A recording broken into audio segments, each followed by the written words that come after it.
Сәлеметсіңдер ме, оқушылар? Қашықтықтан оқыту сабағына қош келдіңдер. Сендермен бірге қашықтықтан оқытушы Асылбекова Меруерт Мадиқызы. Бүгінгі сабағымыздың тақырыбы дара және күрделі етістік. Сабағымыздың мақсаты сөз таптарын ажырату, мәтіннің тақырыбы мен тірек сөздердің негізінде мәтіннің дара және күрделі етістіктерді анықтау. Енді осы сабақ мақсатына қол жеткізу үшін біршама тапсырмаларды орындап көрейік. Ал жаңа тақырыпты бастамас бұрын, балалар, өткенге шолу жасайық. Ол үшін ұсынылған сұрақтарға жауап беріп көрейік. Сөз таптары дегеніміз не? Зат есім нені білдіреді? Зат есімнің қандай түрлері бар? Осы үш сұраққа да жауап бере алсаңдар, жарайсыңдар. Ал балалар, кестедегі сөздерді оқып, етістіктердің қандай түрлері болуы мүмкін? Болжау жасап көрейік. Дара етістік жазды, ұшты, жүзді, күлді, түсті. Күрделі етістік жазып отыр, ұшып бара жатыр, жүзіп жүр, күліп отыр, түсіп кетті. Енді осы кестеге қарап отырып, дара күрделі етістіктердің қандай айырмашылығы бар? Болжап көрейік.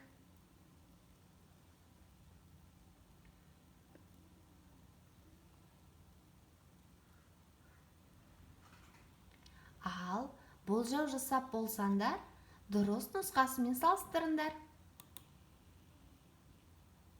Етістік дара және күрделі болып бөлінеді. Дара етістік бір сөзден тұрады. Мысалы, жазды, көрді, ұшады.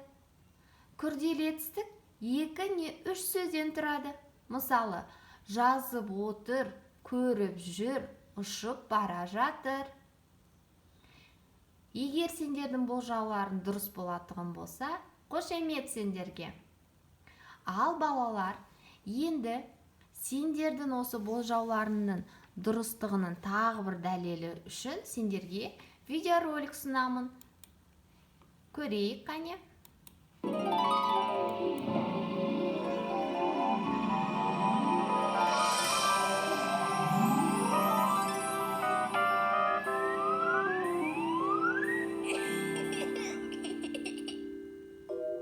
Ай мектеп.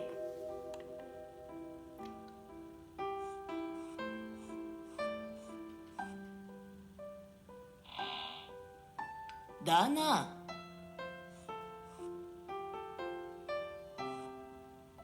Саған не болған? Неге көңілсізсің? Күз келді. Енді күн суытады, жаңбыр жауады. Мен енді жаздағыдай далада ойнай алмайтын болдым. Сол да сөз бе екен? Күз нағыз еңбектің уақыты. Қуанышты кез емес пе? Сен күздің әуенін естігің келе ме?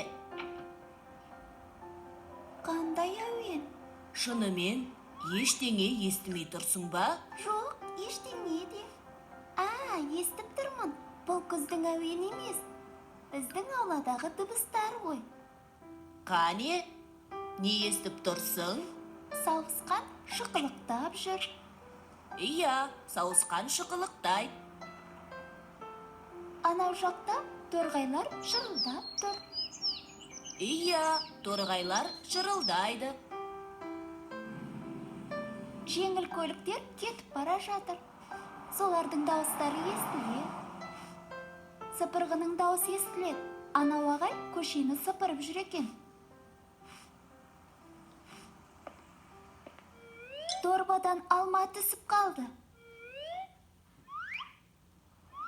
Алма кетті домалап, көше бойын жағалап. Кім алманы табады, сол ойыннан шығады.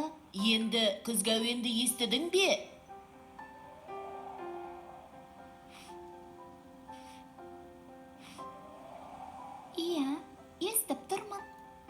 жаңа ауладағы іс-әрекетті баяндағанда етістіктерді қолдандың.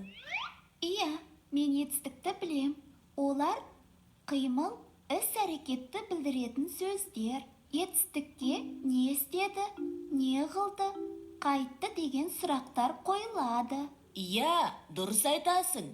Дана, есіңде болсын.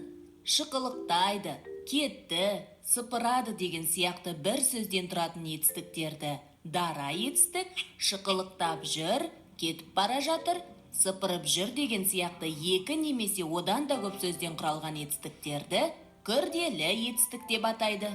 Вики үріп жатыр, күрделі етістік. Жақсы балалар, бұл видеороликта көргенде сендердің болжауларың бойынша тағы да мәлімет берілді. Ал жұмысымызды ары қарай жалғастырайық. Енді балалар, оқулықтарының 78-ші бетін ашып, 21-ші жаттығуға назар аударайық. Бұл жаттығуда мысалды оқып, әрі қарай не болатынын болжауымыз қажет.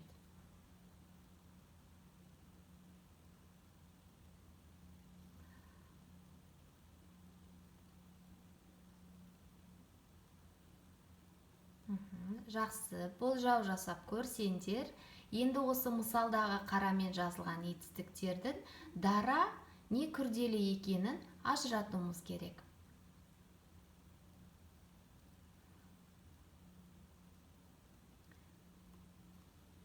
Енді екі сандықшаға назар аударайық балалар. Бірінші сандықша дара етістік, екінші сандықшамыз күрделі етістік. Астында берілген етістіктерді өз сандықшасына орналастырайық.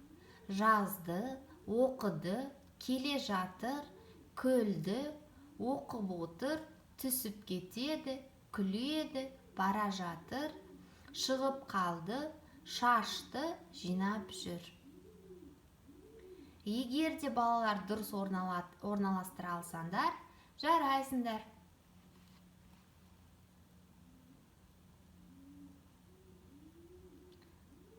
Ал балалар, сонымен біз бүгін қандай тақырып жайлы өттік? Етістіктер қандай сұрақтарға жауап береді екен? Етістіктердің қандай түрімен таныстық? Жарайсыңдар. Ал енді балалар, келесі сабаққа үйге тапсырма сендерге оқулықтарының 79-ші бетіндегі 22-ші жаттығуды орындаймыз. Өлеңді оқып, дара және күрделі етістіктерді табамыз. Сабаққа қатысқандарың үшін рахмет. Сау болыңдар.